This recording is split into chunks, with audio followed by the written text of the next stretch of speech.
Hi, everybody. Welcome to Kindred Skulls. I'm Matt Freese. I'm here with my co-host, Nick Olson. Nick, we've got a ton of stuff to talk about today. Obviously, we're recording kind of quickly because the Vikings traded for TJ Hockenson. We want to get this out. We kind of changed our schedule up a little bit. That means Gregg wasn't able to make it. He wants you all to know that he is very much in favor of the TJ Hockenson trade that we just made. So, Nick, any first words before we dive into this trade? Oh man, I've had such a huge draft crush on TJ Hockenson, and then man crush, NFL crush on Hockenson in the NFL. I think I'm on the record on this podcast saying I think he's the Lions' best player, and I think he's one of the few true remaining Y tight ends, like inline actual blocking tight ends who can actually affect the game at all three levels. Really affects you to be multiple. I mean, he's not Gronk, he's not Kittle, but he's that kind of tight end, and he's only 25 years old. He's on a minimum contract. The Vikings, I will get into it, but I don't think they gave up very much for him. So for the caliber of player they got, for the price they paid, I think this was a slam dunk of a move. So I'm really excited about it. What do you think? Yeah, I'm all in on this move. I had a thought prior to this trade, just in group chats, banding around trades with players, and I said I wouldn't give up a second round pick for TJ Hockenson. And let's get into the details of the trade right now. The Vikings got TJ Hockenson. They traded a second round pick this year and a third round pick next year to the Lions, but they got back a fourth round pick this year and a conditional fourth round pick next year. The condition is if the Vikings win a game in the playoffs, I believe this season. I don't know if like winning next season counts. It drops down to a fifth round. So at worst, they got a fourth round pick in 2022 and a fifth round pick I'm sorry, in the 2023 draft rather, and a fifth round pick in the 2024 draft back. And if you look at that draft compensation, obviously we've talked about it in this podcast before. There's a bunch of different ways to evaluate trades. And I looked at four different ones, right? You have Jimmy Johnson, you have Rich Hill, which are more, which value higher picks more strongly than the ones that are more outcome based, right? The Jimmy Johnson is the old traditional one that the NFL theoretically uses, although I don't think they really use it. Rich Hill is based off of historical trade data that teams have done over the past 10 years or so. So that's actually accurate to how teams value draft picks in the moment.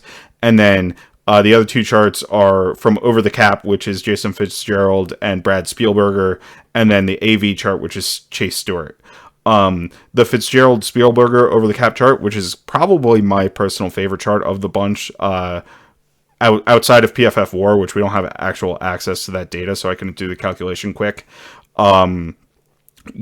Makes this trade drop off a late sixth round pick and a late seventh round pick is what that says the trade drop off is. Now, the Jimmy Johnson chart says it's a mid third round pick and I think like an early fourth round pick, the trade value drop off. So obviously there's kind of different opinions based on which trade chart you use, how much value we're giving up, but I don't think we're truly giving up a second round pick, and that makes a huge difference to me when you compare it to something like the Bears, who just gave up their second round pick for a player like Chase Claypool, who I don't think approaches the caliber of a TJ Hockenson, right? So I think the Vikings did a really good job of retaining value, and it's also important that they got picks back, right? When you trade a pick for a player, now you don't get to add another player to your roster. In this case, the Vikings will not be adding any fewer players to their roster in the future. It's just they'll be adding less valuable ones, right? They're just moving down in the draft to do it. So I think that helps with this trade as well. While we are mortgaging future assets by moving down in the draft,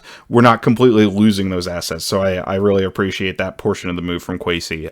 Anything more on the compensation there, Nick?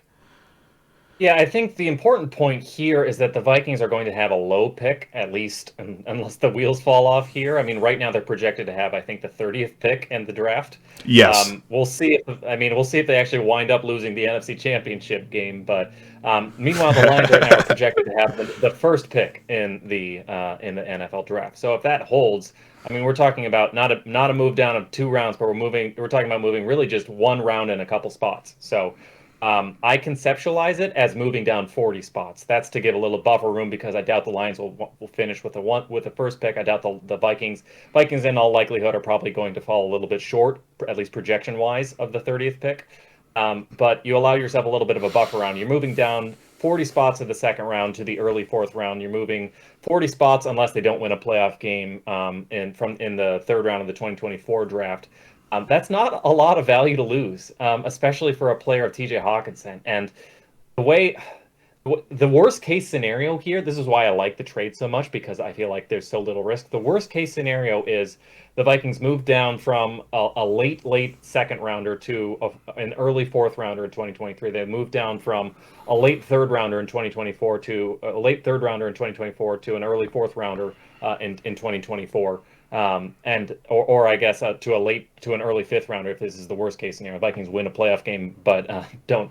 I think I would take the playoff win, but in any case, let's say value wise, it's moving down 40 spots. But they also get TJ Hockenson, and let's say like he disappoints, okay, and they don't extend him, they don't trade him, they don't franchise tag him, they just let him walk. If you let TJ Hockenson walk, you're probably getting a fourth round compensatory pick. So even if you assume Hawkinson's value is a nothing burger, or he's like just a guy, you're getting you're getting a fourth round pick, a fifth round pick, and a compensatory fourth round pick, which is arguably more valuable than a late second and a late third. So I don't know. I feel like this is the value wise. I feel like it's very strong, particularly if you subscribe to the theory that teams tend to overvalue early round draft picks in the second round and the third round, undervalue kind of the fourth round, mid round. You can find a lot of good players there. I mean, that's why we found Caleb Evans this last year. That's where you found Stephon Diggs, Danielle Hunter in years past. So I think from the value perspective, it's very good. And we haven't even gotten into the player yet, who I think is just an outstanding football player.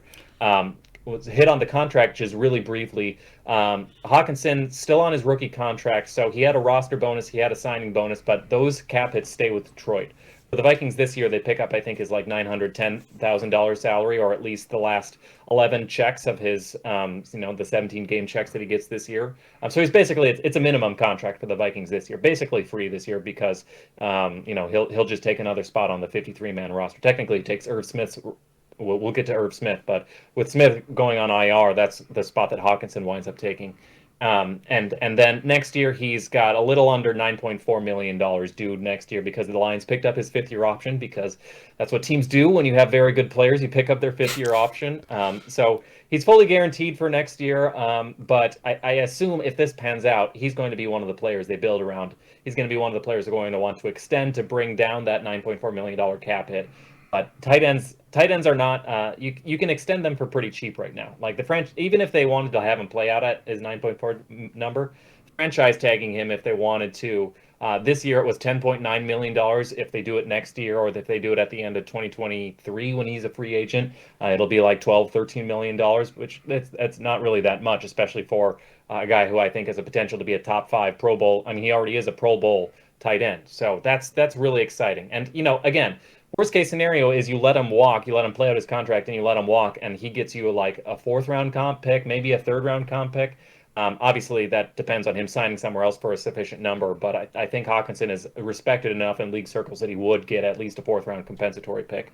I think just from the money and the draft picks, I think this is really good. It's not a lot to give up, either in terms of current cap room, or in terms of future cap room, or in terms of future draft capital to get a guy who I think a lot of people would consider one of the best tight ends in the game today. Not like elite tier, but certainly probably in the conversation for top 10 tight ends. So, Matt, how do you feel about TJ Hockenson as a player and where he fits into this team? Yeah, absolutely. Just to add a couple things there, the calculation I did earlier, I assumed the 61st pick was what the Vikings are sending. That would be their current pick, because the Dolphins forfeited the first round draft pick, and the pick we were getting back was the 102 pick. Obviously, those are liable to change, but still, it's going to be about a 40 spot difference, maybe into a 50 spot difference for this season. That's not significant.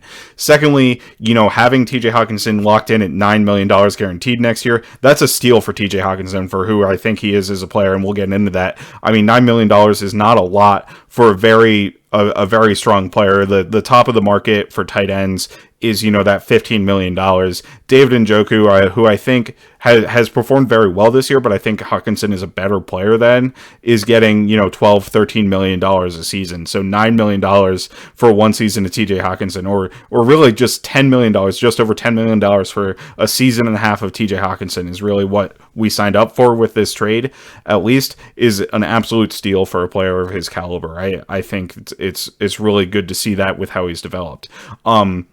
But as we get into talking about TJ Hockenson as a player, I think, first of all, he's a well-rounded, true wide tight end, right? I think that's the number one thing you can list as him. Obviously, he's been lauded for his performances as a blocker since he came out of school. That's why he was the number 8 overall pick out of Iowa, because he was a phenomenal inline blocker and also showed great receiving skills. Like, he showed that at Iowa, and I think that's translated over to the NFL. I don't think it's been quite the dominant performance you might expect out of a player who you draft number 8 overall, which is kind of why I can see the Lions maybe willing to move on. Obviously, they've got a lot of issues with that team right now, starting out with just one win on the season in line for the number 1 overall pick. So I think they're just lining up to get as much draft capital as they can. Also, Hockenson isn't a player that was drafted by the current regime, so maybe that makes a little bit of a difference there as well. But, you see that blocking ability, and I think that's, like, his combination of blocking ability and receiving skills is head and shoulders above anything the Vikings have from a single player on this roster right now. I mean, I think we've hoped for Irv Smith to develop into a receiver, and we've seen a couple flashes of nice plays from Irv Smith, but he hasn't been there consistently as a player. And one of the things that's been disappointing to me about Irv Smith this season is his lack of ability to create yardage and make players miss after the catch. Like, I really think he's lacked the ability to create after the catch. TJ Hockenson, I saw per Next Gen Stats, has the second highest yak over expected in the NFL this year. I think that's due to like 1 or 2 busted plays against the Seahawks, so maybe that cumulative stat isn't necessarily what all it's cracked up to be, right? As he's the second best yak player in the NFL this year, basically. But we haven't seen any of that tackle breaking ability from Irv Smith this year, so I think that'll be a difference. Obviously, Irv Smith, we forgot to mention, unfortunately for him, out 8 to 10 weeks was the report with a high ankle sprain. He went to IR, so this move is probably in part pushed by that as well. The team only having one of their healthy tight ends, Johnny Munt, from the start of the season, because Ben Olson is also on IR. But so Hockenson as a receiver, I think, gives you an upgrade from anything Irv Smith has displayed. Obviously, that's also an upgrade from anything Johnny Munt has displayed, who's only made a couple of nice plays as kind of a dump-off pass catcher, and, has been able to get open on some tricky Kevin O'Connell designs, one of which we'll talk about later today, where he scored the touchdown. But you get that combined with him being as good of or better of a blocker than I think Johnny Munt and Irv Smith both are. So it's a clear upgrade at the position. Like, he's a clear quality starting tight end. There are very few of those, I think, in the NFL. There's really a handful of guys that you trust on a down in and down out basis to be not only a good blocker, but a dynamic receiving threat. Right, or maybe dynamic receiving threat is a bit strong for TJ Hockenson, but a very solid, consistent receiving threat, right? He's not going to be a Travis Kelce or a Darren Waller at his peak, or a George Kittle, I don't think, as a receiver, but he's going to be a consistent target and somebody who can win routes at all 3 levels of the field. Yeah, he's a really good player. We talk about his blocking ability. That's what Iowa was known for. That's what he was. It's one of the reasons he got that sort of blue chip top 10 can't miss label coming out of the draft out of Iowa. And he is a good blocker, and he's technically sound. He's got the bulk and the size for it. A lot of these tight ends that come out, they're really just glorified wide receivers. The Mike Gesicki's, incredible athletes, but they're really just big slots. Hockenson is a true line him up as your 6th offensive lineman and let him go. He's a really good run blocker. PFF doesn't love his run blocking grades, and I can't say I've watched enough of TJ Hockenson to have a strong opinion to be able to disagree, but I feel like from what I've seen, he's been good. And when I've watched him against the Vikings, so 6 games of tape over the last 3 years, he's been good. I do think they ask him to do a lot of things. Sometimes that can explain why grades are For the same reason, like Daniil Hunter is like the 20th graded edge defender. Well, it's also because he's gone up against a lot of good right tackles and he gets chipped every down. Same thing with TJ Hockenson. If you ask your tight end to line up against a number one edge defender, as the Lions will do, like that'll drag his grade down a little bit. So I do think ultimately, I think he is a more than adequate blocker. He's certainly an upgrade over Munt as a blocker, who's not a bad blocker at all. He's an upgrade over Irv Smith. I would say he's probably the best blocking tight end the Vikings have had since what, Red Elson maybe. He's a very good blocker. And as a true all-around tight end, I think you could say he's arguably the best in Vikings history. I mean, we're talking about like he's comparable to, I think, prime Kyle Rudolph, probably a little bit better. So you could go back and the Visanthe Shankos and everybody else, but he's a good all around tight end, and I think as competent as he is as an inline wide tight end as a blocker, I think he's even better as a receiver. I think he gets underrated because he's not necessarily your seam stretcher. He didn't run like the world's fastest 40-yard dash. He ran a fast 40-yard dash, but not like the world's fastest. But he did have like a 92nd percentile relative athletic score. It was a 9.18. He ran a 7-second 3-cone and a 4.18-second short shuttle. That's very that's very agile for a big dude, 260 pounder. So he's a very good route runner. He's got very good wiggle for his size. He's very quick. He's got great burst. He tested very well with his jump scores, and he's just an all-around athlete. I think he gets undersold. I mean, that's part of the reason he was an early first-round draft pick, and I think that all that athletic talent shows on tape, and it's not just he's not just an underwear Olympian. That athleticism translates onto the field too. I think he's elite at the catch point among tight ends. He has an above average drop rate, which is to say better than average. He doesn't drop the ball very often. He's very good on contested catches over his career, better than 50%. That's better than Adam Thielen. That's better than Justin Jefferson in the NFL. So he's got a big catch radius. Not the longest arms in the world, but he's excellent at attacking the ball in midair. Very strong hands, can high point the ball really well. And he's great at the catch point. I think he's great after the catch. I think even if Next Gen Stats is exaggerating it, he's got great contact bounce. He's got good vision. He knows how to cut upfield and where are sort of the holes in terms of the defenders behind him when he's playing against zone coverage, or if he's running a stick route or a stick nod, he knows how to attack it upfield. And he breaks tackles. He's got 20 broken tackles over the last 3 years. So he's just a very good all-around threat. If you talk about like the boot rollouts, throwing to our tight end in the flat, Hockenson's going to get you a lot more yards after contact than Johnny Munt or than somebody else. And if you're running like those simple stick routes, he's going to pick up extra yards. Those are going to be difference makers. Those are going to help move the chains for the Vikings.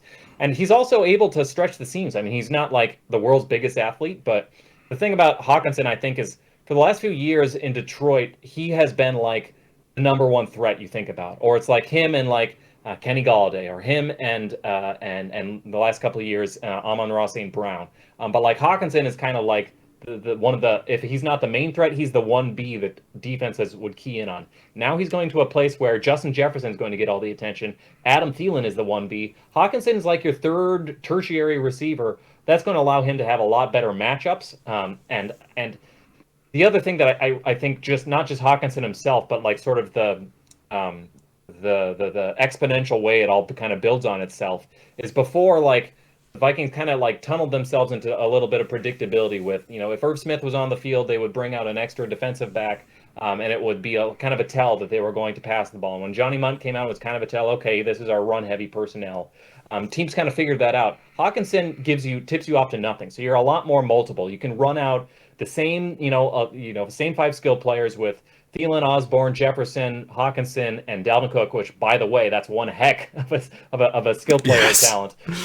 And just that's your whole offense. You can run the whole field. You can run hurry up the entire way up and down the field and run whatever you want. So that's going to allow them to be a lot more multiple. It's going to have add-on effects in the play action game. It's not going to It's not going to give the defense any tells. I mean, a lot of Kevin O'Connell's scheme is make teams react post-snap. That's the whole Donatel scheme, is don't show anything pre-snap. And same thing with O'Connell. Don't show anything pre-snap. So Hockenson really allows you to do that in a way that the Irv Smith, Johnny Munt rotation, Ben Ellefson rotation does not. In addition to being a significantly better receiver and blocker than either of those guys. So yeah, just a really exciting prospect, really good player. I think, like I said at the outset, I wouldn't put him in the George Kittle or the Travis Kelce or the Mark Andrews tier, but I think he's solidly in that next tier with like Dallas Goedert and a couple other guys. And he's a very good all around tight end.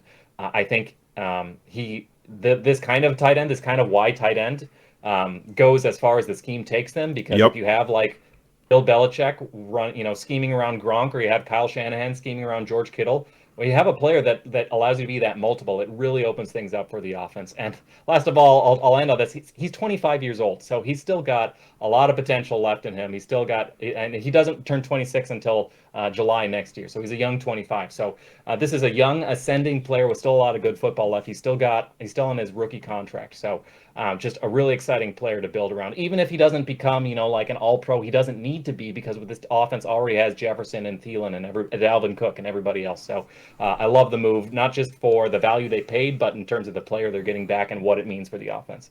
Yeah, absolutely. And if you looked at the Vikings, we didn't really have a plan at tight end moving forward beyond this season, right? Now we have this 25-year-old who we know is already a quality starting tight end. Going into the year, Irv Smith's kind of a question mark, and he has not lived up to the highest hype for him. I wouldn't say he's been a bad player, and obviously with the unfortunate injury, I don't think he's somebody you can rely on moving forward based on his injury history with the Minnesota Vikings. So we were looking at taking a tight end in the draft at some point anyway, because Johnny Munt, while a nice role piece, and he's only getting paid $1 million for a reason, because he's the second tight end we want to have on the field, right? We want to have a quality blocker when we go into 12 personnel, and that's what we ideally want Johnny Munt's role to be. He's been asked to be a lot more than that this season, because we just haven't had a player with the all-around talent that TJ Hockenson has. So I think this can put Johnny Munt more back into his role. Like you said, I think it basically supercharges what we've done with the offense this year, because it adds a player who's simply a better tight end than anybody we've put on the field, right? He's better at pretty much everything we've asked our tight ends to do, even the good qualities of the tight ends when they've been on the field. So I think that's really the key for Hockenson, is he just makes you better when he's on the field compared to a Johnny Munt or Irv Smith, no matter what role you're asking him to do.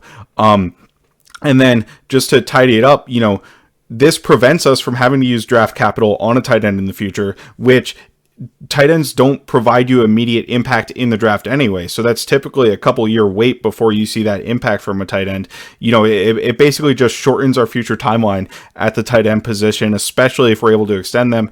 But if not, we still have that, rental, and we're able to get him there. So I think we both agree that we don't think we gave up too much draft capital in this trade. Like, neither of us think we gave up a ton of draft capital in this trade.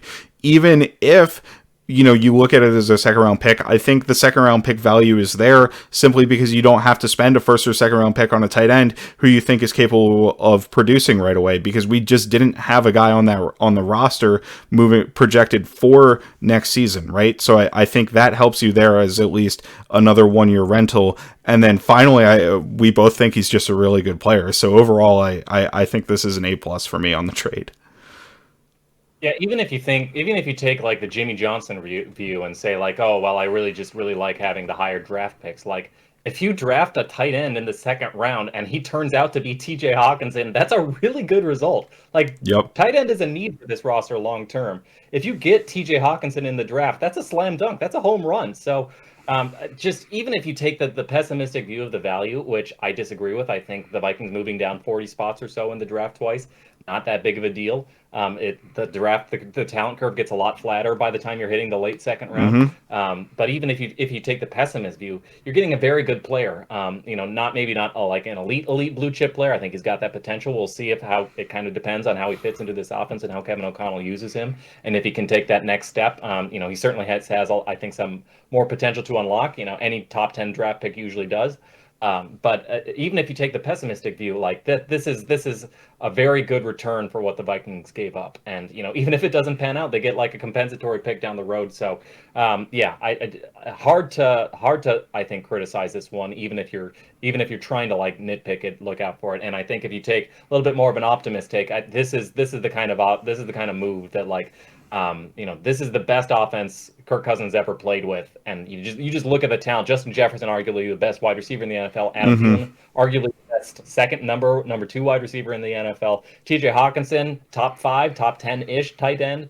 Dalvin Cook, one of the best running backs in the NFL. Christian Jericho, Brian O'Neill, arguably the best tackle tandem in the NFL. Crazy to say right now, but it is.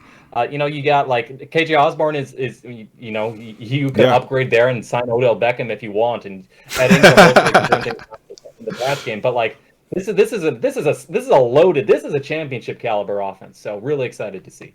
Yeah, absolutely. And we've spent a ton of time here on TJ Hockenson. We all love the trade here, Kindred Skulls. So let's keep it rolling and move into the Cardinals game. The Vikings came out of the bye and got a nice win against the Cardinals.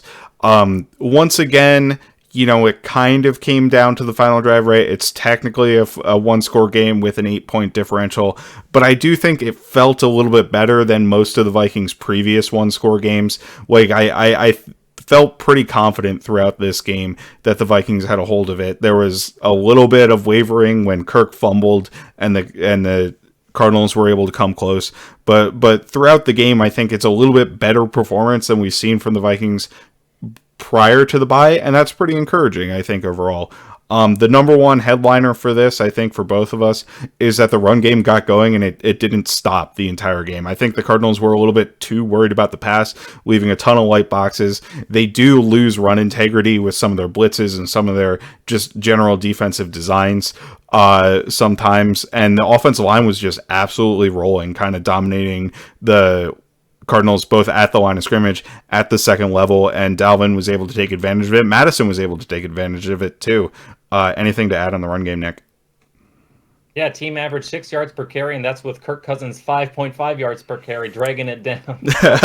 Yeah, they were just. I feel like this is the first time the rushing offense has really clicked on the blocking level, on the rushing level, and on the scheme level. I thought all three phases of all those ingredients into the recipe were looking really good. I mean, you saw some really good run blocks by guys up front, opening huge. I mean, Christian Jericho just bulldozing lanes open for Dalvin Cook. But you also saw some really nice runs by Dalvin Cook. Like, you forget how slippery it is, how good his vision is, and when he makes that one cut, how often he makes his blockers look right. Even when they maybe aren't necessarily. And then Madison had some really tough runs.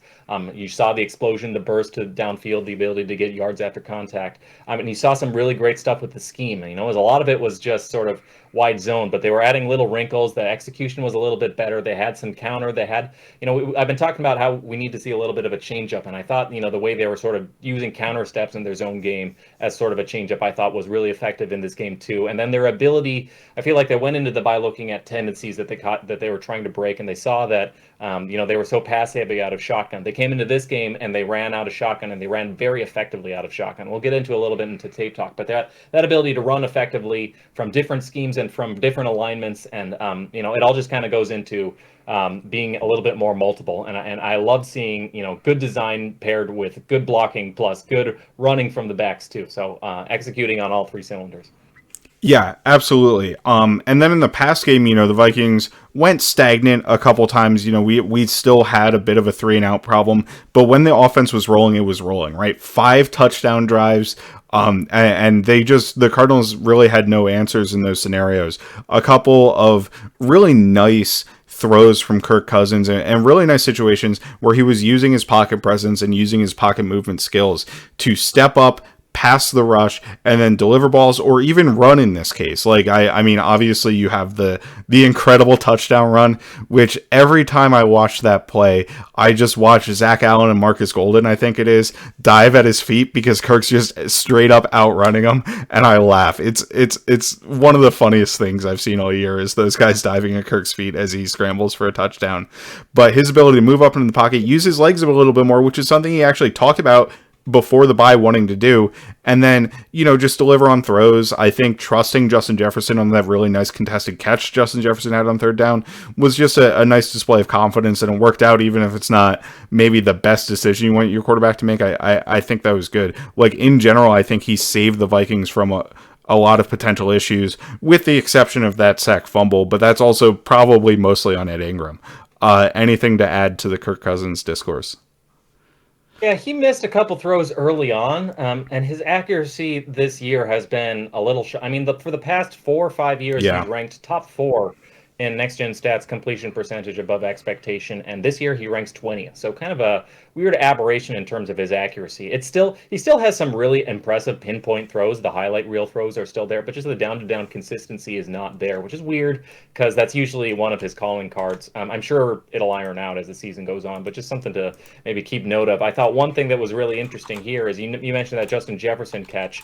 That this was the first time Jefferson was 3 for 3 on contested catches in this game. Going into the game, he was 2 for 6. So that's a pretty stark improvement. We mentioned before on this podcast about how this team isn't winning in those contested catches. It was like those 50-50 balls were like 20-80 balls coming into the game. So finally seeing the team win on some of those contested catches, really encouraging.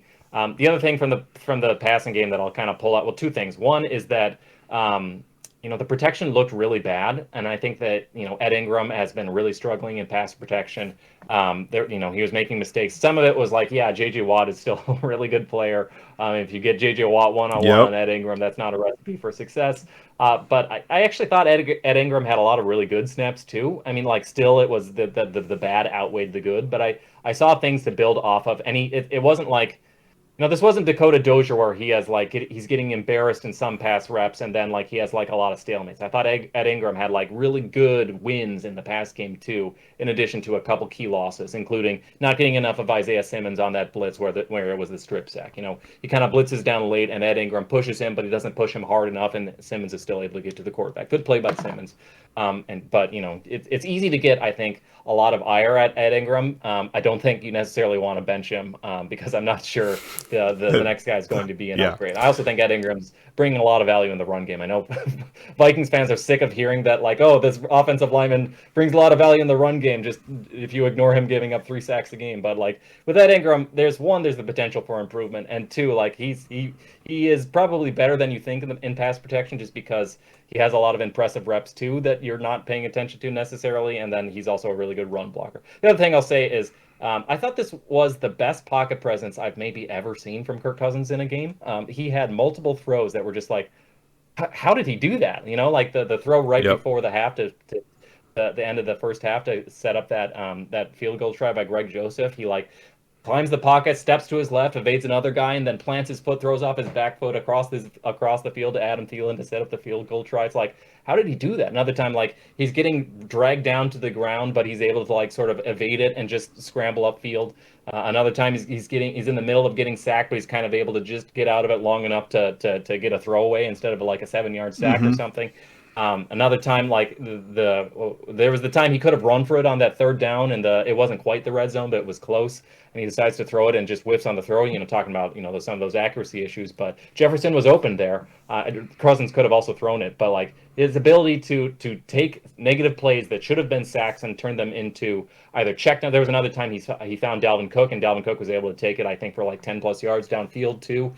So just it was really impressive seeing Cousins. And when you combine how good like the tackles and Ezra Cleveland are playing in pass protection with how good Kirk Cousins is, I think it makes me a lot more confident in this team's ability to survive sort of the playoff defensive line trench play that has been the Vikings' doom in the playoffs in seasons past. So that was pretty exciting to me. Yeah, absolutely. I think those are all really good points, and I just want to break down one little play here. It is going to be a negative on both Kirk Cousins and Ed Ingram, so I don't want to make this like too big of a deal. I agree with you. I thought Kirk Cousins had a fantastic pocket presence game, and this one I don't even really blame him too much. It's just I think he could have done it like he could have made it absolutely perfect by making this a little bit better, and it is the Kirk Cousins sack fumble.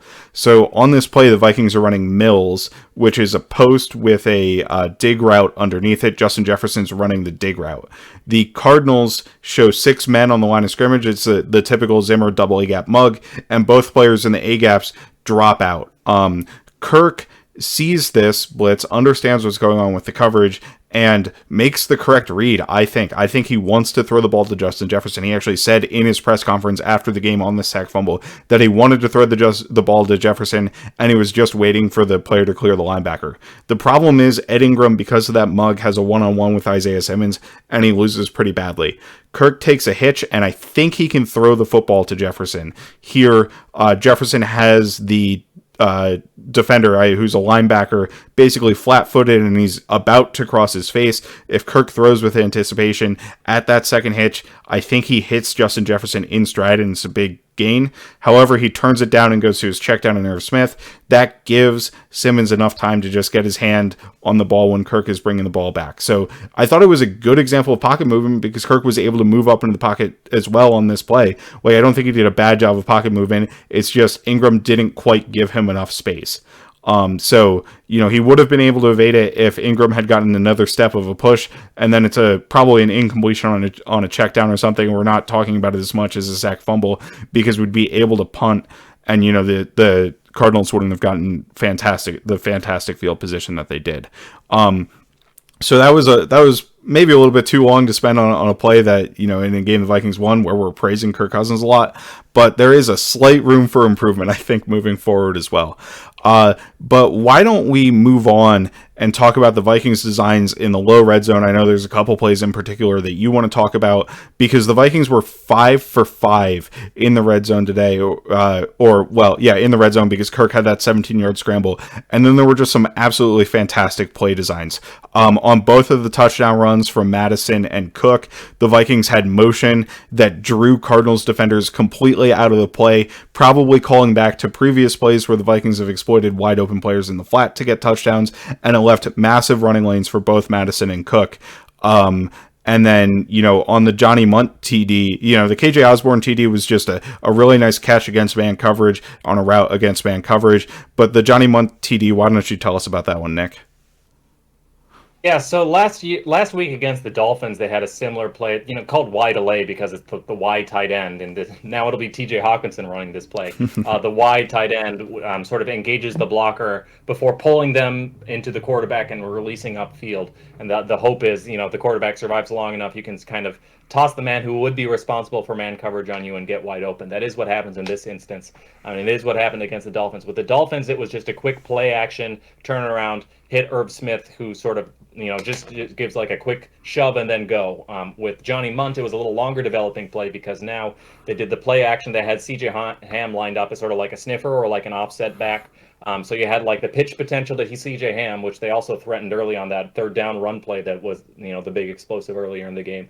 So that CJ Ham, they don't quite fake it to Ham, but the threat is there. They do fake it to Dalvin Cook, who's in the backfield right behind him. And then they also had Jalen Reagor coming across in kind of orbit motion at the snap as well. Mm-hmm. So you fake it to Dalvin Cook, you fake it to Jalen Reagor, you turn around and Cousins throws it at Johnny Munt. Johnny Munt, meanwhile, is engaging his blocker to set up long enough for these two fakes. Then he pulls, so he's pushing, then he pulls. The guy flies back behind him. Munt releases upfield, and that's how Kevin O'Connell got a receiver wide open in the low red zone for the 7th straight week. That is a very impressive achievement to do that because low red zone it's the hardest place to get open because there's so many bodies, 22 bodies in a very tightly packed space. But Kevin O'Connell, through the use of play action and motion every week, has been able to get somebody wide open.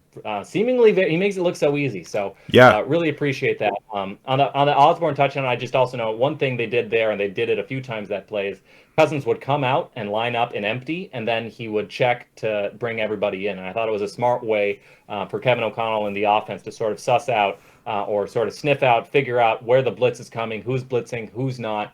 Because if you line everybody up out wide, it kind of forces the team to show who's blitzing and who's not. Because if you have 5 wide, then the blitzers kind of have to declare because they're not going to be following anybody. Then when you bring everybody back in, you have just enough bodies, and that's what happened in that play. I think it was a cover 0, and so they kind of brought the house. But Cousins brought in the tight end, I think it was Irv Smith, and the running back Dalvin Cook to block. Those 2 extra bodies gave him just enough time to get the throw out to KJ Osborne. It was a really good throw too. So So impressive stuff. Really great execution in the red zone.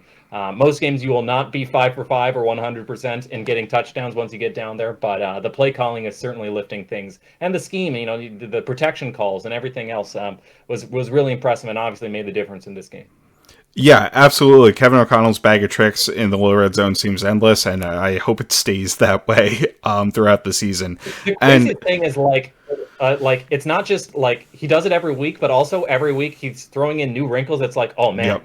you could do a tight end screen off of this. Oh man, you could hand it off to Jalen Reagor. Oh man, you could do the play action and then flip it to Jalen Reagor as a wide receiver screen to the other side of the field. Like, it's got to be like hell for like a team to prepare for, because there's so many things going on in these low red zone plays, and it makes it also very easy for Kevin O'Connell to build off of it and continue to take advantage and like not run out of tricks for his and low red zone bag of tricks. So really fun to watch. Yeah, absolutely. And the one last note we have here on the offense is talking about Christian Darrisaw. We're actually going to save that for tape talk, which, believe it or not, we haven't hit yet with all the detail we've gone into on these last couple plays. But we're going to flip it over to the defensive side of the ball here.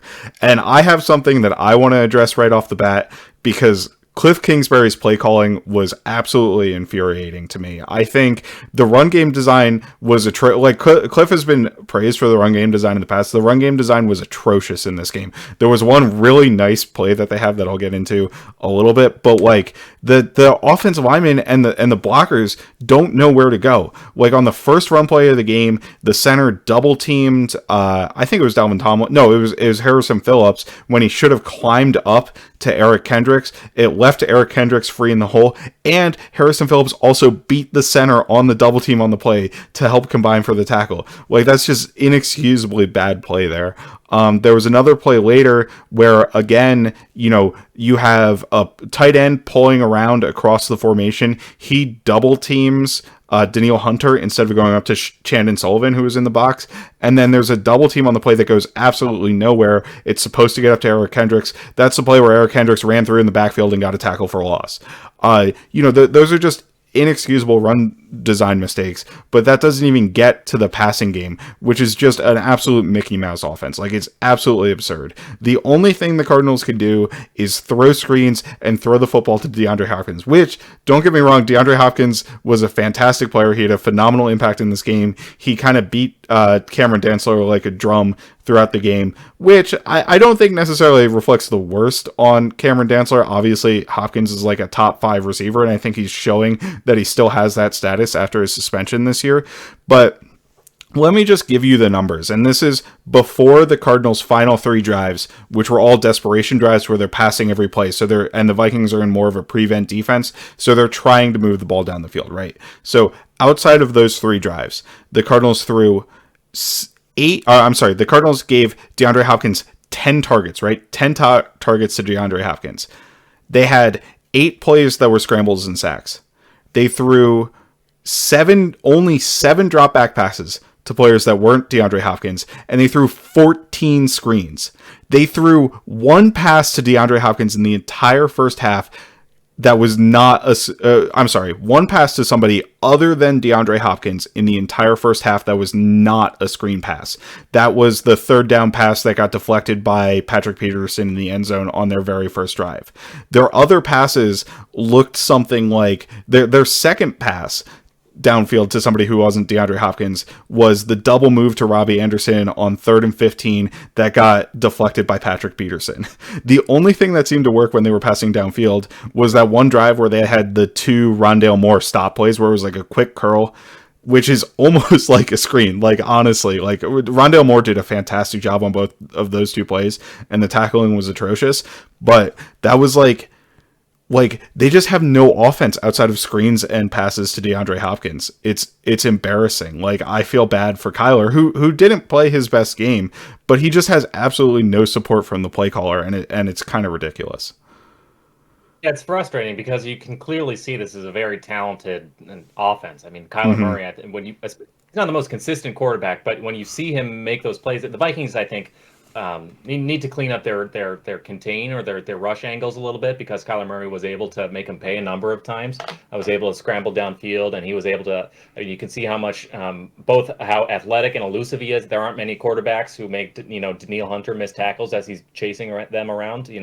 But also like those throws to like DeAndre Hopkins downfield on those comeback routes, like were just rifled in there. So very talented player. DeAndre Hopkins, like you mentioned, is reestablishing himself as one of the top receivers in the game, and certainly going off for 169 yards or whatever it was. That's one way to Yeah. do it. But yeah, they're just, the play calling is frustrating, and Kyler especially, like he's a unique threat both as a passer but also as a rusher and what he does for his run game. But when you have an offensive line that, granted, they were down three guys, but they don't know what they're doing, and they don't know how to climb to the set. So many Eric Kendricks was able to make so many incredible plays because like nobody bothered to block him. Yeah. So it's just this I feel like they could do better than they did in this game, and they certainly have the talent to do better than they're currently doing. So it's a little frustrating to watch if you. I mean, it's fine to watch when you're rooting for the Vikings, but as a fan of good football, it's frustrating to watch. Yeah, absolutely. It's just like you're watching, you're happy that the Vikings defense is performing well, but you're like, okay, this is a good defensive performance, but it's like handicapped by the fact that the opposing offense is just not really trying to do anything unique or different, and they keep screwing up what they are trying to do. One play design I just want to get out really quick that I thought was really cool by the Cardinals was a variation on the guard tackle counter that you see the Cardinals run with Kyler a ton and the Ravens run with Lamar, right? It's like the in vogue quarterback run play right now. They actually made an RPO out of it. So they had an RPO screen, which the Vikings had two players, I think it was Zadarius Smith and Eric Kendricks, commit to. And that led to them having a 5-on-4 blocking situation in the box.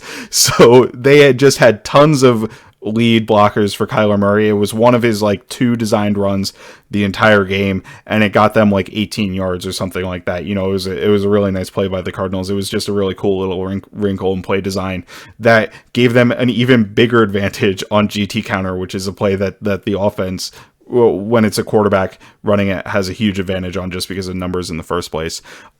So that's my rant against Cliff Kingsbury out of the way. Nick, why don't you walk us through Patrick Peterson's revenge game? I heard we don't know who it was, but Patrick Peterson said after the game that in his last year in Arizona, somebody would literally print out fan emails about how he wasn't playing good enough and drop him off in his locker room. So you want to address Patrick Peterson's revenge game, Nick? Yeah, and I remember when he was signed by the Vikings, he was mad. He was visibly mad that Steve Keim never called him. There was never any communication. We're talking about like one of the best players in Arizona Cardinals history. Mm-hmm. A future Hall of Famer, maybe even a future first ballot Hall of Famer. There aren't many players who have played cornerback position as well as Patrick Peterson has, and just radio silence the entirety of free agency. And so he was clearly upset by that. Came into the game and he was talking mad smack, and he was backing it up. You mentioned that first pass breakup. He's sort of playing shuffle technique off coverage. The go route on third down, he's able to carry it upfield, flip his hips, and track the ball and just knock the ball out of the receiver's hand, so they never even have a chance to get on it. There was another one where was it a comeback route that he was able to just sort of jump in front of and break it up. He got he got three pass breakups on the game. He's now second in the NFL in total pass breakups. He's now the among all starting cornerbacks, he has the fourth best. The fourth fewest catches allowed per coverage snap. So, and he's got a top 10 PFF grade. So just quite a resurgence for Patrick Peterson. He's got six pass breakups just in the past two games combined. So really great to see. I think you're really seeing how this Donatel scheme, plays to Patrick Peterson's advantages. Covers up a little bit of that lack of speed, but lets him use that veteran savvy, knowing how to time jumps on routes, knowing how to read routes, knowing how to read the quarterback and use that to his advantage, and get the ability to make plays on the balls, which he is definitely doing between that interception he had and all the pass breakups as well. So People knock this shell defense for the off coverage and playing too high safeties all the time. But one thing that the emphasis on too high pre-snap and lots of zone defense does is it really does allow your playmakers to make plays. And so you're seeing that. That's why you're seeing. You can say all these interceptions are fluky, but at the same time, that's what the scheme is designed to do. It's designed to put extra guys in coverage so that they can make plays on the ball. And so you're seeing that at least on Patrick Peterson's side. On Cameron Dantzler's side, I thought this was a really, even granted that it was DeAndre Hopkins, like every time we left, it was like half quarter to quarter, and Nuke was on the quarter side with Dantzler. Granted, you have to respect DeAndre Hopkins. You have to give him sufficient cushion, but like every single time he would, DeAndre Hopkins would break and Dantzler would be late to react, or he would stumble, or he wouldn't be able to get to the catch point in time to disrupt the catch. So it was just like easy money every time they threw that like comeback or whatever, or that intermediate out. So some work for Dantzler to do. He's not quite Patrick Peterson's level in terms of reading route breaks, but hopefully he'll get there. He's still pretty young compared to Pat Pete. So tale of two sides on the football. But yeah, Patrick Peterson certainly got his revenge game. We should probably also talk about Zadarius Smith. It's surprised we talk about the defense this long and don't talk about the guy who had a 3-sack game. Really, really impressive job rushing the passer. I love seeing how Mike Smith and the whole coaching scheme continues to match Zadarius Smith up on the weakest link in the offensive line chain. There's a lot of sacks on the center. Nice way they scheme it up by sort of like spinning him around, but they'll line him up as an inside linebacker and just let him sort of roam, and then to the last second he's able to crash down.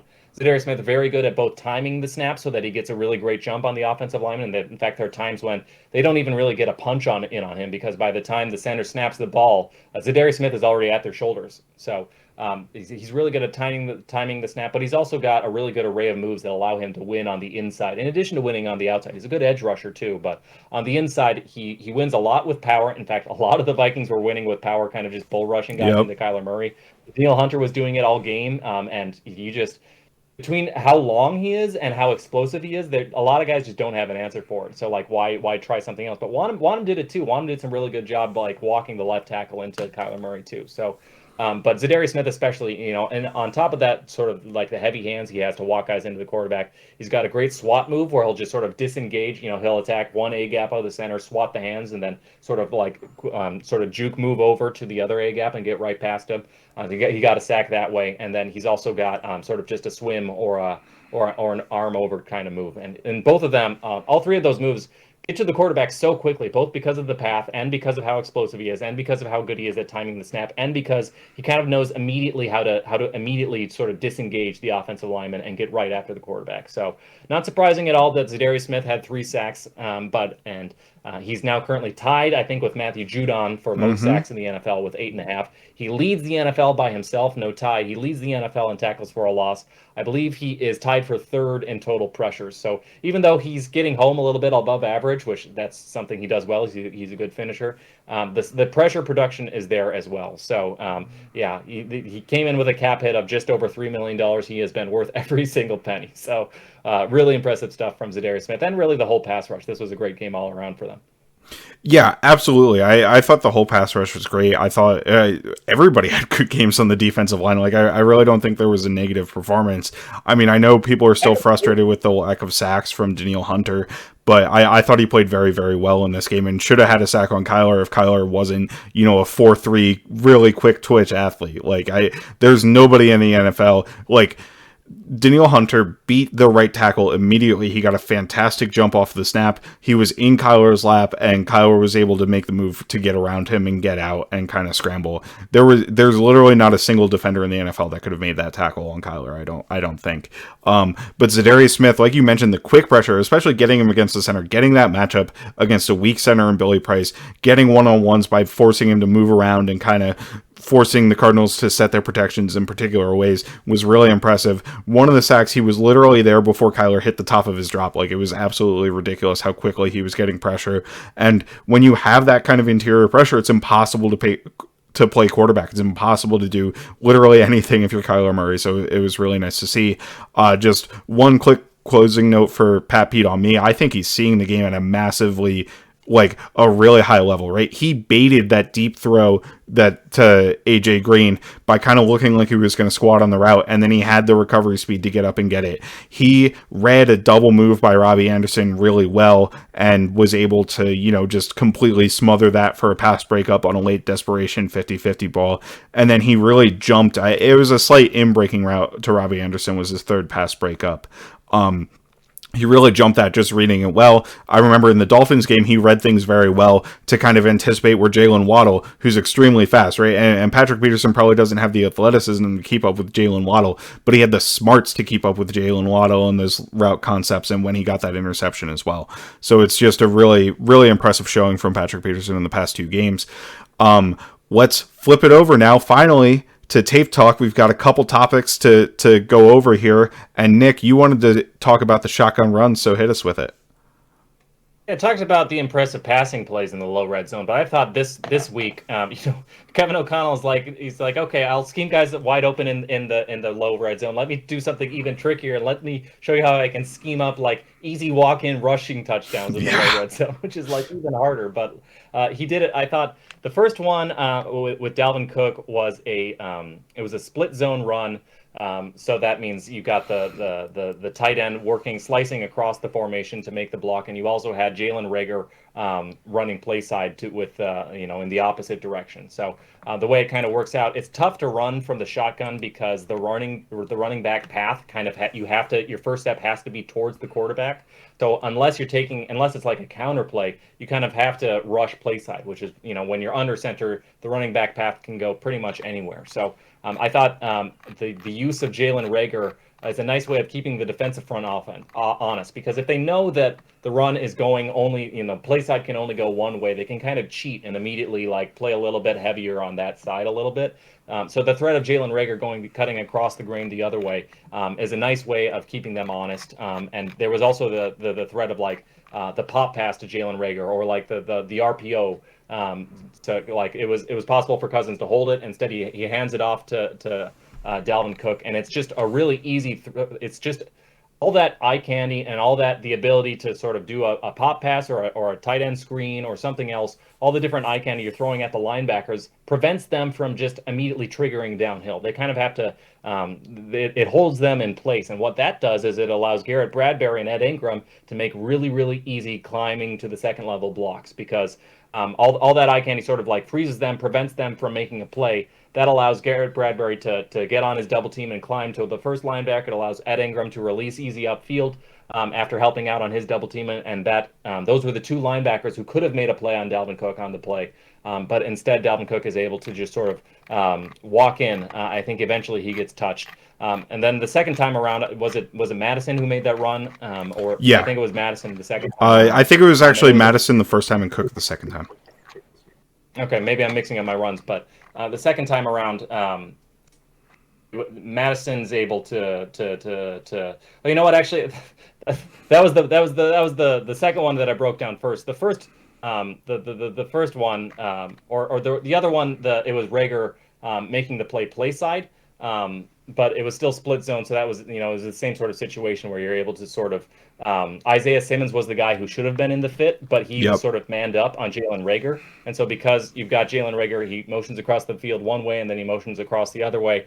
Sims is just kind of taken out of the fit, and that allows basically the Vikings to have a numbers advantage even in the low red zone when it's really important to basically be fully gapped out because you don't want to give up anything. But all that eye candy really got a guy out of the gap and allowed Madison to kind of have an open hole right there into the end zone. So a really impressive way to use motion and sort of have guys going different ways at the snap to keep the guys up front.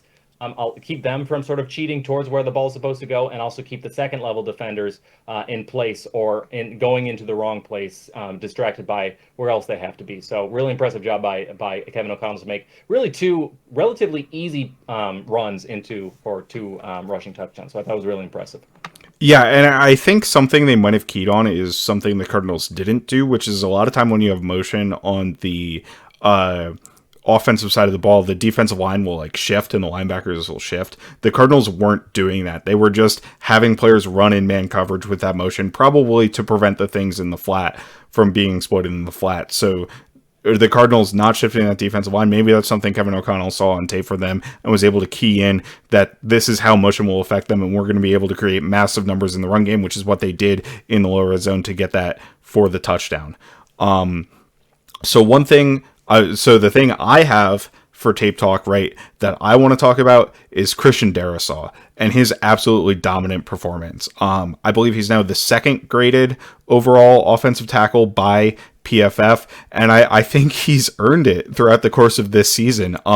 This game he was absolutely locked down on the Arizona Cardinals. There's this one passing rep against Marcus Golden where Golden is trying to rush. Sometimes, you'll see a player trying to play the run or whatever. Marcus Golden, at the very beginning of the snap, takes a step toward Christian Darrisaw. Christian Darrisaw gets his hands on him, does not let go, and actually drives him multiple yards down the field. I've never seen this in a pass pro rep where the offensive lineman with it was kind of a jump set from Darrisaw, actually created push on Marcus Golden almost like it was a run play. And I think the Vikings had a successful pass on it. I don't know if it was the first big Jefferson pass, but it was a successful pass play by the Vikings in that instance. And then after that, in the run game, like there were multiple instances of Darrisaw kind of dominating.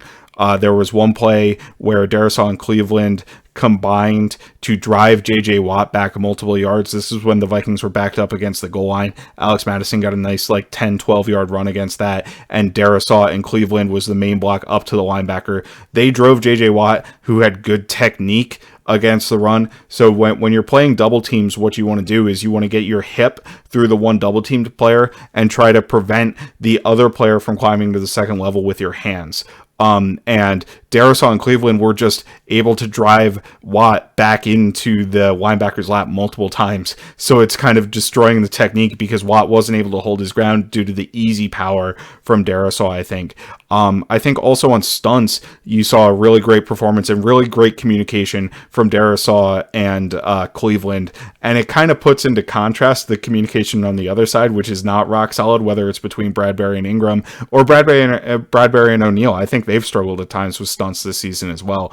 But Darrisaw and Cleveland easily able to pass them off, easily able to wall guys off on a consistent basis. There was definitely one against Zach Allen where Darrisaw just locked it down. And then just in pass pro reps, I know the Cardinals were pretty much banged up at edge rusher. He was facing Cameron Thomas, who was a rookie, 5th round pick in some of the reps in these games. But just his ability to vertical set, get vertical, and push players past the arc or wall off against the inside move has been really impressive. He's just not allowing anybody to get near Kirk Cousins, and he didn't do it throughout the course of this game. And I think his technique, his play strength, and his ability is a large part of that. He's just a dominant player. And you talk about the easy power, I've never that's where the comps to Trent Williams come in, because he just moves, he makes it look so easy. He just moves people he's like a super, I said it's like a superhero who just found out he has super strength. He's just moving people. Is oh yeah, I can just move NFL defensive linemen, 300 pounders, then toss them off to the side like they're nothing. It's just the most casual thing. Guys will bull rush him, and he won't even need to take a hop step or a step backwards. He just catches them, and then boom, the rep is done. You lose, and I'll just hold you here for the next 10 seconds if I have to. Just some of the most dominant pass blocks I've seen from a Vikings offensive lineman ever.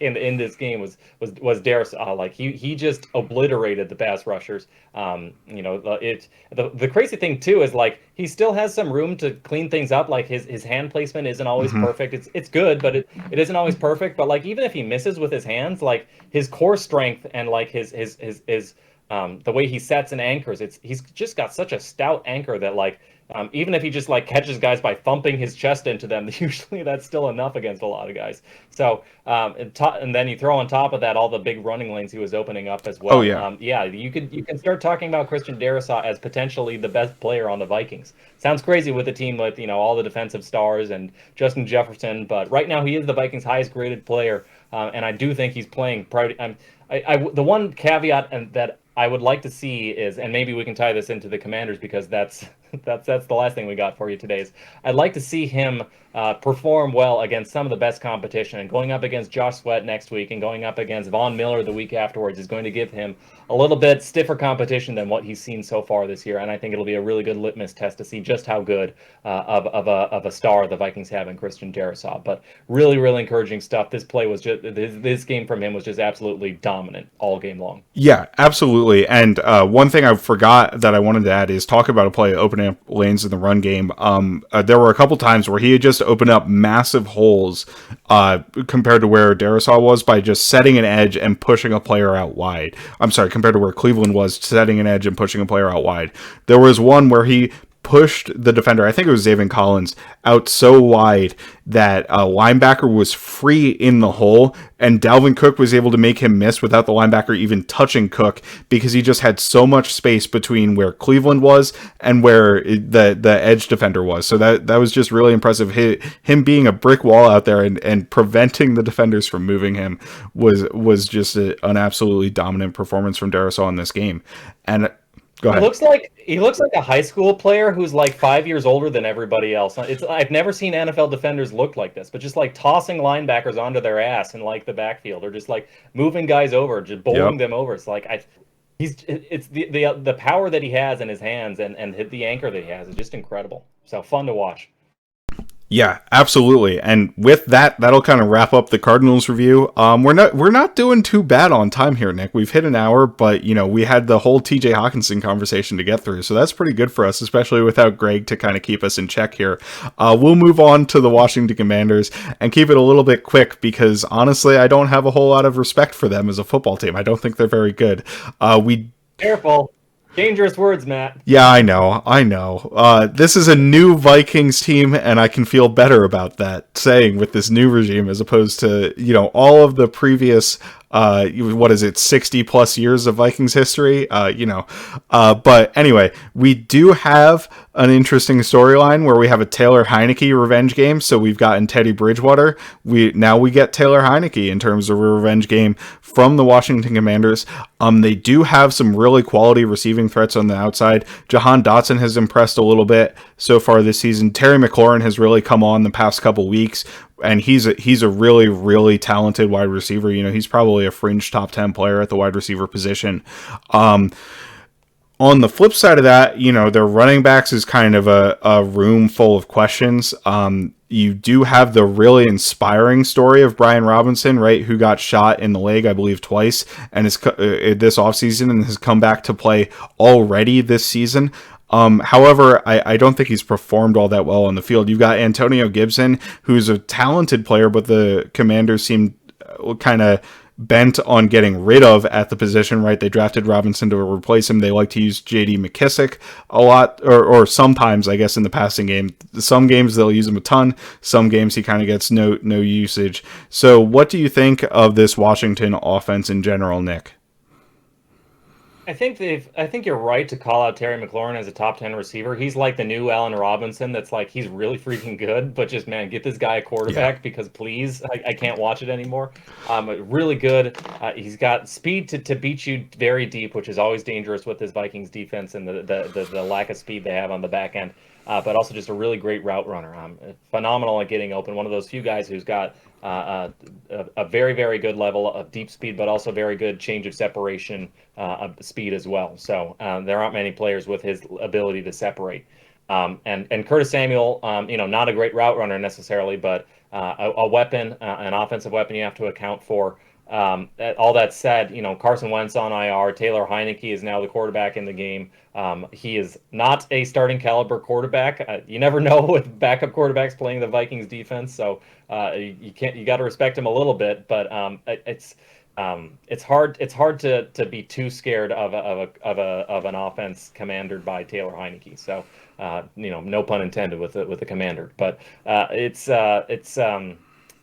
feel like, so long as they respect McLaurin's speed and also don't respect it so much that they're just giving up those comeback routes all day like they did to DeAndre Hopkins, it should be advantage Vikings, but we'll never see. We'll see this.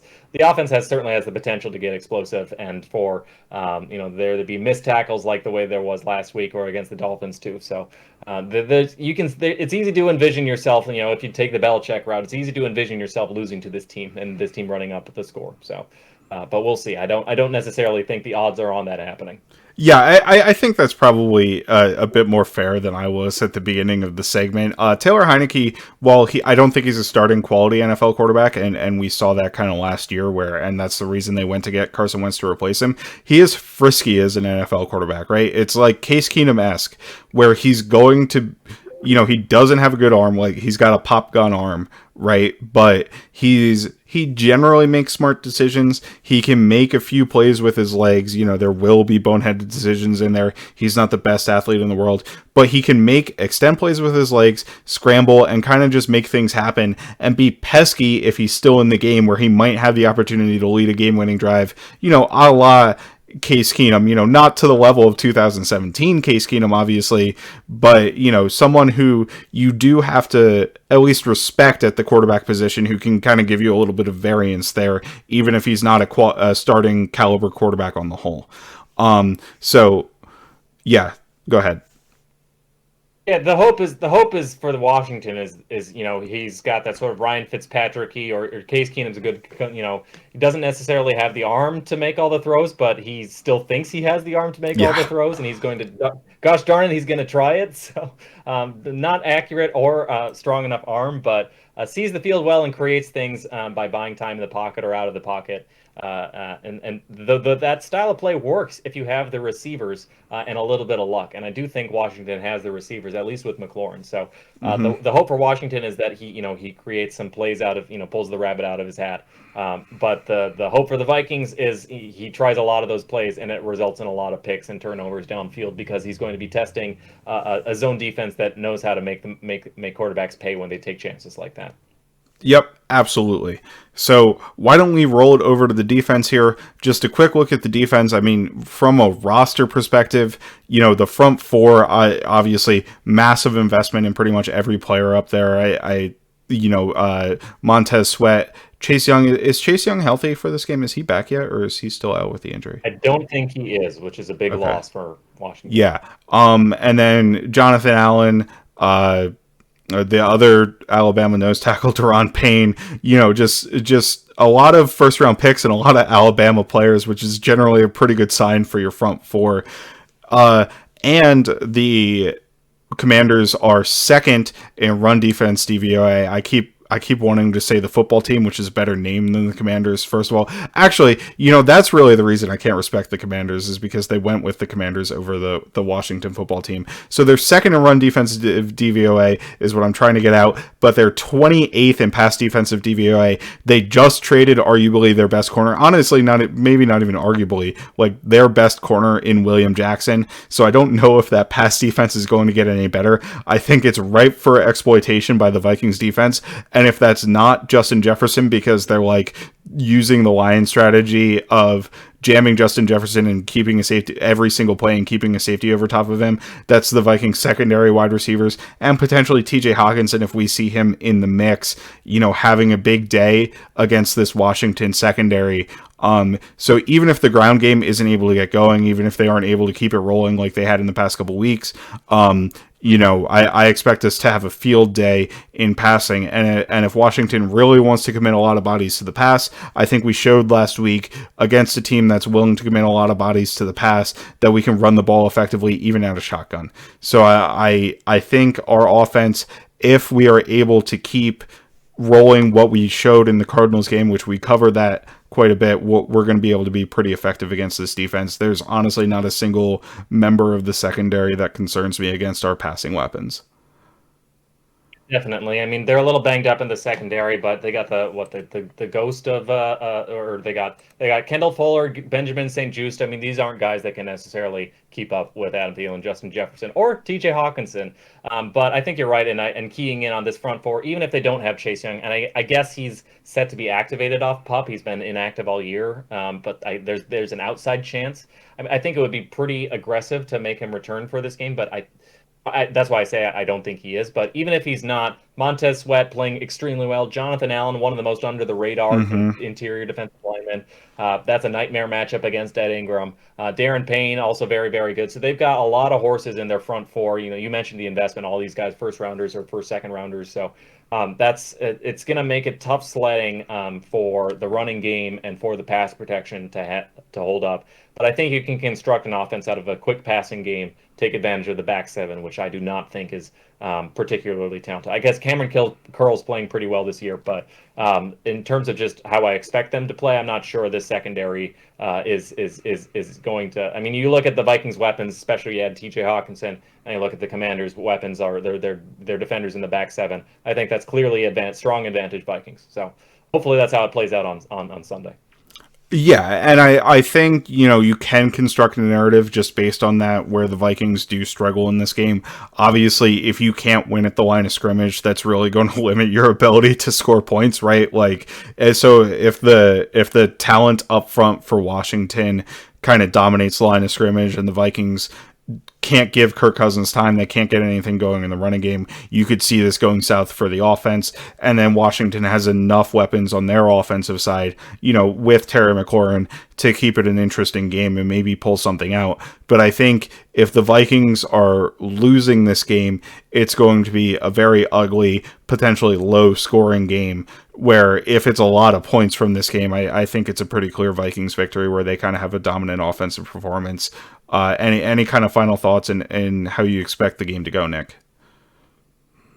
Yeah, I kind of expect the Vikings will be able to move the ball, but this will be a good test for this offensive line, which I think has played well. But I think this isn't going to be the game where you want to run a lot of play action or long developing passing plays. But I think they'll still. I expect the Vikings offense to put up more points against the Washington defense, and I expect Taylor Heineke to put up points against the Vikings offense. So there's always chaos. There's always it's in Washington, which obviously that's going to help the home team. Vikings are favored. The line's opened at -3, so the Vikings favored by 3 points, and now they're favored by 3.5 points. That's still close to a coin flip, but I do think the Vikings should be favored in this game. I think they have the more talented team.